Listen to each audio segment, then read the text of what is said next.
El pecado es una película que salió en el 2019 y fue dirigida por Andrei Konchalovsky.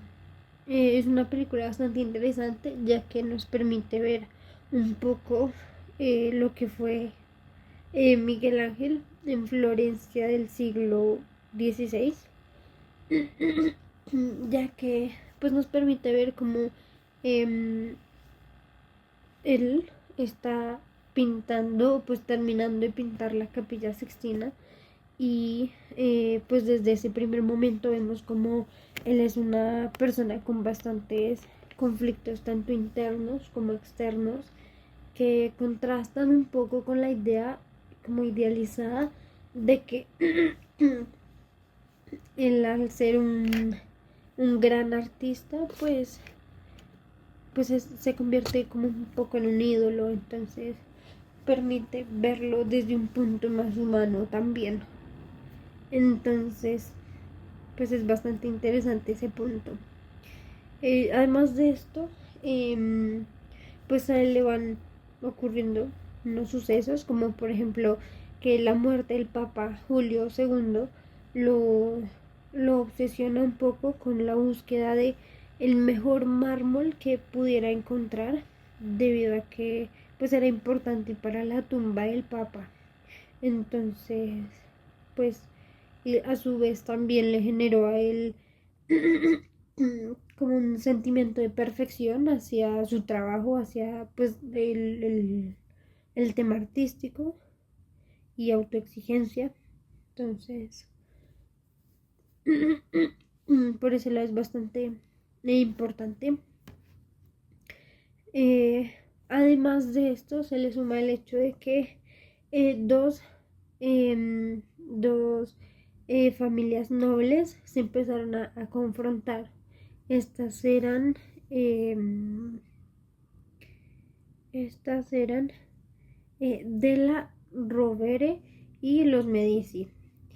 Pues es importante pues mencionar que para esta época en pues lugares como Florencia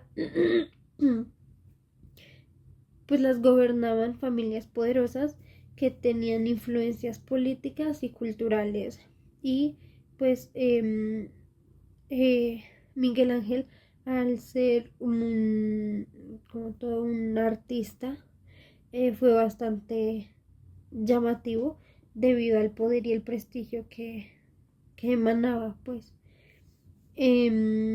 Por lo cual estas dos familias empezaron a confrontarse por la lealtad de Miguel Ángel, lo cual llevó a Miguel Ángel a tener como un conflicto acerca de qué hacer, lo que pues termina resultando, lo que termina siendo pues mentir para lograr solucionar eso, lo que realmente eh, trae pues problemas de moralidad y de como fracaso artístico. Ahora yo les voy a hablar acerca de Hannah Arendt, quien es una filósofa del siglo XX. Ella es la autora del libro llamado La condición humana. En él vamos a explorar el capítulo 6, llamado La vida activa y la época moderna. Mediante esta lectura, la autora nos muestra un análisis profundo de la alineación de la época moderna, tratando temas tales como el descubrimiento geográfico, la reforma, los avances científicos y la manera en que estos han influido en la percepción del mundo y la condición humana. En primera instancia encontramos la alineación del mundo en la época moderna. Este texto explora más específicamente cómo la época moderna ha estado marcada por eventos importantes como el descubrimiento de América, la reforma y la invención del telescopio, y la forma en que esto transformó la relación del ser humano con el mundo, llevándonos a una creciente alineación con el mismo entorno. En segundo lugar encontramos el descubrimiento del punto de Arquímedes. Allí se analiza el descubrimiento del telescopio.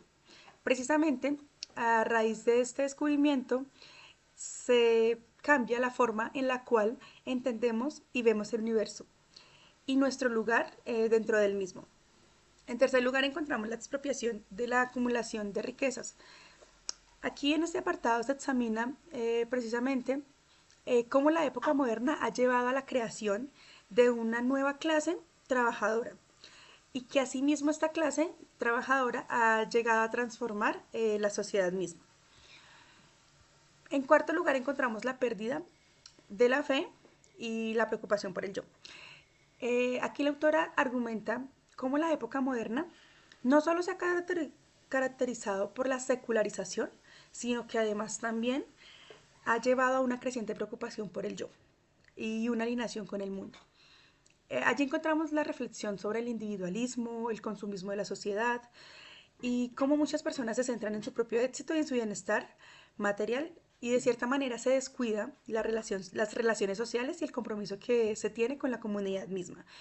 De cierta manera esto lleva a una sensación de soledad y aislamiento, a pesar de sentirse y de estar rodeado de mucha gente. En el quinto lugar encontramos la sociedad como un sustituto de la familia. Se analiza en este ítem cómo la sociedad moderna y cómo las instituciones y las estructuras que nos brinda el Estado ha reemplazado de cierta manera la familia como fuente principal de protección y de permanencia. Pensemos en las instituciones que nos brinda el Estado, tales como la educación, la salud, las pensiones. Hay otras prestaciones también que nos brinda, que han sido la responsabilidad de la familia y pues que las cubre el Estado. Esto de cierta manera fortalece la cohesión social, pero a su vez debilita un poco los lazos familiares y de comunidades. En el último lugar encontramos la alineación de la era y de la globalización. Aquí se plantea específicamente cómo la globalización y la creciente interconexión del mundo está llevando a una nueva etapa de alineación en la que los individuos se sienten cada vez más desarraigados y sin un sentido de pertenencia claro. Vámonos al ejemplo de la migración.